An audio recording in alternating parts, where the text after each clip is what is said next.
Operation सिंदूर से लेकर हर मुद्दे पर कास्ट सेंसस को लेकर राहुल गांधी आपको घेर रहे हैं और इस पर आपका क्या जवाब है? क्योंकि वो कहते हैं कि डिप्लोमेसी में जो कि सबसे बड़ी ताकत मानी जाती थी प्रधानमंत्री नरेंद्र मोदी की, आपकी सरकार की, वो दावा कर रहे हैं कि आप वहीं पर फेल हो गए। 25 करोड़ लोगों को गरीबी से निकाला, केवल नारा नहीं दिया हमने। 25% गरीबी होती थी, आज 5% पर खड़ी है, ये वर्ल्ड बैंक कह रहा है। मणिपुर से लेकर पूरे समूचे देश में, मणिपुर से लेकर देश में सांप्रदायिक उन्माद की आग में देश को झोंक दिया गया। अगर इतनी उपलब्धियां होती तो ये शमशान कब्रिस्तान हिंदू मुसलमान प्रधानमंत्री जी नहीं करते। दोस्तों, आज के इस डिबेट में आपको अंजना ओम कश्यप, शहजाद पूनावाला और अभय दुबे जी के बीच में होने वाली है तीखी बहस। तो डिबेट होने वाला है बवाल। तो वीडियो को आप पूरा देखें। अगर आपको वीडियो पसंद आता है तो हमारे चैनल को सब्सक्राइब कीजिए। 11 वर्ष कैसे रहे नरेंद्र मोदी के लिए, बीजेपी के लिए, विपक्ष के लिए और देश के लिए, इन सवालों पर बहसें जारी हैं। सरकार के पास अपनी उपलब्धियां गिनाने के सैकड़ों मसले हैं। मसलन आतंकवाद के खिलाफ ऑपरेशन सिंदूर जैसी नई नीति, जनधन, डिजिटल इंडिया, नल से जल, हाईवेज, एयरवेज वगैरह वगैरह। आइए चर्चा की शुरुआत करते हैं। शहजाद पूनावाला जी, पहला सवाल आप ही से, सत्ता पक्ष की तरफ से आप है। देखिए, बहुत सारी उपलब्धियां आपकी पार्टी गिनाती है, लेकिन ऑपरेशन सिंदूर से लेकर हर मुद्दे पर, कास्ट सेंसस को लेकर राहुल गांधी आपको घेर रहे हैं और इस पर आपका क्या जवाब है? क्योंकि वो कहते हैं कि डिप्लोमेसी में जो कि सबसे बड़ी ताकत मानी जाती थी प्रधानमंत्री नरेंद्र मोदी की, आपकी सरकार की, वो दावा कर रहे हैं कि आप वहीं पर फेल हो गए।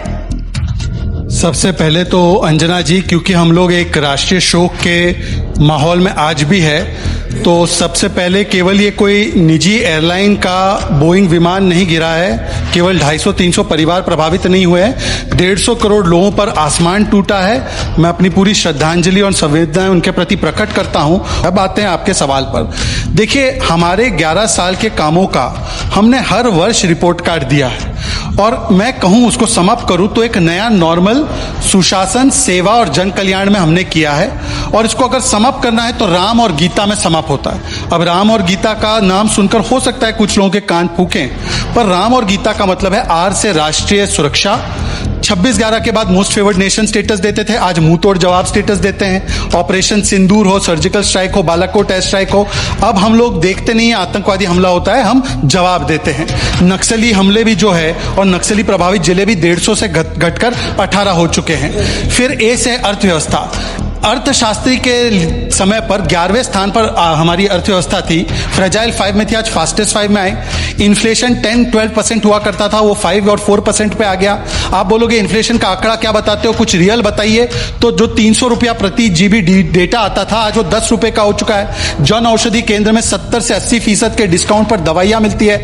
एम से महिला सशक्तिकरण, चाहे वो 3 तलाक कानून लाना हो, चाहे वो हमारा यूसीसी के कानून पे आगे बढ़ना हो, नारी शक्ति वंदन अधिनियम हो, परमानेंट कमीशन आर्म फोर्सेज में हो, या पहली बार सेक्स रेशियो 1020 मतलब महिलाओं के प्रति पॉजिटिव हुआ है, या हमारी सारी स्कीम ले लो, उज्ज्वला ले लो, शौचालय की ले लो, घर आवास की ले लो जिसमें ओनरशिप महिलाओं की है, मुद्रा की ले लो जहां 70% लोन महिलाओं को मिला है। तो महिलाओं को सशक्त करना, 70% ड्रॉप आउट से 30% ड्रॉप आउट रेट मुस्लिम महिलाओं का हुआ है। गीता में जी जो है वो गरीब कल्याण, 25 करोड़ लोगों को गरीबी से निकाला, केवल नारा नहीं दिया हमने। 25% गरीबी होती थी, आज 5% पर खड़ी है, ये वर्ल्ड बैंक कह रहा है। 12 करोड़ टॉयलेट, 4 करोड़ आवास, 12 करोड़ सिलेंडर, 12 करोड़ हमने टैप दिए और इससे हमने गरीबों की पर कैपिटल इनकम भी बढ़ाई है। ये सारे आंकड़े कहते हैं, हम केवल नारा नहीं देते हैं। आई से इंफ्रास्ट्रक्चर डबल रेट पे ग्रो हो रहा है। 10 सेकंड और, केवल 10 सेकंड और। इंफ्रास्ट्रक्चर जो है हाईवे 37 किलोमीटर प्रतिदिन के रेट पर बन रहा है, उसमें एम्प्लॉयमेंट भी जनरेट हुई है। टी फॉर टेक्नोलॉजी, आप देख सकते हैं कि जो डेटा कनेक्टिविटी पहले केवल 5000 किलोमीटर की हुआ करती थी, आज 6 लाख किलोमीटर बना है। आज उससे यूपीआई आगे बढ़ा है, कोविन ऐप जैसे हम लोगों ने इनोवेशन किए। आज जैम ट्रिनिटी से पैसा खातों में जाता है। तो जो प्रधानमंत्री कहते थे एक समय पर कि 85% पैसा लीक होता है, 40 लाख करोड़ सामाजिक जन कल्याण के गरीबों तक पहुंचे बिना वेस्टेज के और आत्मनिर्भर हुए। आत्मनिर्भरता में हमने देखा है कि कैसे 23,000 करोड़ के डिफेंस आज एक्सपोर्ट करते हैं, इंपोर्ट नहीं करते। और हमने एम्प्लॉयमेंट भी, आरबीआई हो, एसबीआई हो या बाकी रिपोर्ट्स हो, दिखाती है कि हमने किस प्रकार से एम्प्लॉयमेंट मिलेगा। ये राम और गीता के फॉर्मूले पे हमने काम किया। बहुत सारी उपलब्धियां भी है इस सरकार की जिसकी हम लोग चर्चा अभी भी कर रहे हैं, क्योंकि आतंकवादी हमले के बाद हम पाकिस्तान पर हमला नहीं करते थे।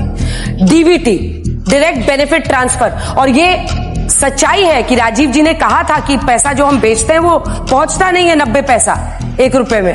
ऐसे में डायरेक्ट बेनिफिट ट्रांसफर, जिसमें पैसा सीधा आपके अकाउंट में जा रहा है, आपके मोबाइल पे नोटिफिकेशन आ रहा है, क्या ये बड़ी उपलब्धियां नहीं है पर आपकी सरकारों ने काम नहीं किया?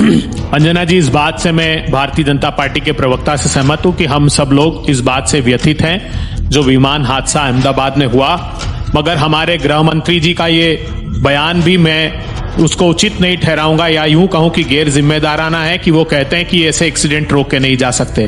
करती है अमेरिका भी उस जांच में सहयोग प्रदान करेगा और उस जांच के निष्कर्षों से हम भविष्य में ऐसी दुर्घटना को रोक पाएंगे। तो एक तरफ एविएशन मिनिस्टर कह रहे हैं कि रोक पाएंगे, दूसरी तरफ हमारे गृह मंत्री जी कहते हैं कि ऐसी दुर्घटनाएं रोकी नहीं जा सकती। मैं इस बात से व्यथित हूं। आज जब हम इस बहस को यहां प्रारंभ कर रहे हैं, मोदी सरकार के 11 साल, याद कीजिए जब मोदी सरकार ने पिछले वर्ष आज इसी वक्त जब शपथ ली थी तब क्या हुआ था। रियासी में एक आतंकवादी हमला हुआ, हमारे तीर्थयात्री 50 यात्रियों से भरी हुई बस जम्मू में तीर्थ यात्रा करने के लिए जा रही थी तो आतंकवादियों ने अंधाधुंध गोलीबारी की, ड्राइवर और कंडक्टर के सिर में गोलियां लगी, 9 लोगों की हत्या कर दी। वो तो बस खाई में गिर गई और 40 लोगों के सीने पर गोलियां लगी, वो बच गए, नहीं तो ये पहलगाम से भी बड़ा आतंकी हमला था। मोदी सरकार की सत्ता की सरपरस्ती में एक के बाद एक आतंकी हमले हुए। मैं पूछना चाहता हूं देश के युवाओं से, क्या इन 10 वर्षों में आपको रोजगार के अवसर मिले? अगर मिले हो तो बताइए, एक युवा को अगर रोजगार का अवसर मिला हो तो बताइएगा। 84% लोगों की आमदनी कम हो गई। मैं किसान भाइयों से पूछना चाहता हूं, क्या आपको फसलों के दाम मिले?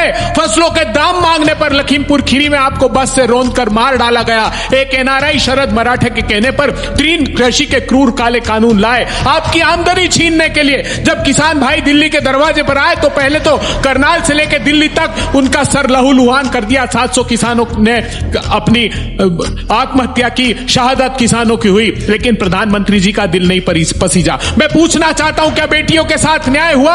हमारी देश का गौरव गोल्ड मेडलिस्ट बेटियों को दिल्ली के दरवाजे पर तिल कर तड़पा कर मारा गया। उनका सिर्फ अनुरोध यह था कि उन्हें न्याय चाहिए। मणिपुर से लेकर पूरे समूचे देश में, मणिपुर से लेकर देश में सांप्रदायिक उन्माद की आग में देश को झोंक दिया गया। अगर इतनी उपलब्धियां होती तो ये शमशान कब्रिस्तान हिंदू मुसलमान प्रधानमंत्री जी नहीं करते। दोस्तों, आज का जो डिबेट का मुद्दा था वो मुद्दा था नरेंद्र मोदी जी। दोस्तों, आपको पता होगा कि जो नरेंद्र मोदी जी है उनके 11 साल पूरे हो गए हैं एज ए प्रधानमंत्री, तो इसलिए हम भी उनको कॉन्ग्रेचुलेशन करते हैं जिस तरह से वो तीसरी बार एज ए प्रधानमंत्री बन के आ चुके हैं। तो आज के इस डिबेट में यही मुद्दा चल रहा था कि नरेंद्र मोदी जी ने 11 सरकार में क्या क्या किए हैं, क्या क्या नहीं किए हैं। तो इस मुद्दे के ऊपर ही यहाँ पे सत्ताधारी के प्रवक्ता शहजाद पूनावाला, कांग्रेस के प्रवक्ता अभय दुबे और देश की नंबर 1 एंकर अंजना ओम कश्यप जी इस डिबेट में मौजूद थे। आपको पता होगा शहजाद पूनावाला बहुत ही बढ़िया प्रवक्ता माने जाते हैं और उन्होंने जो नरेंद्र मोदी जी के 11 साल में जितने भी काम अच्छे हैं वो गिनवाए, और अभय दुबे जो कांग्रेस के प्रवक्ता है उनका काम ये होता है कि वो अपोजिट पार्टी के कितने भी गलत काम है वो गिनाए। दोनों भी इस डिबेट में मुझे बहुत ही बढ़िया लगे। अगर आपको भी आज का ये डिबेट का वीडियो दोस्तों पसंद आया हो तो यही आपसे हम रिक्वेस्ट करेंगे कि इस चैनल को, इस वीडियो को आप ज़रूर सपोर्ट करें। वीडियो को लाइक करें, कमेंट करें, शेयर करें। हम आपको इस तरह के ही मज़ेदार इंटरेस्टिंग के डिबेट की वीडियो लाते रहेंगे, आपका मनोरंजन करते रहेंगे और आने वाले डिबेट की वीडियो इससे भी मज़ेदार होने वाले हैं। तब तक के लिए दोस्तों मिलते हैं अगली वीडियो में।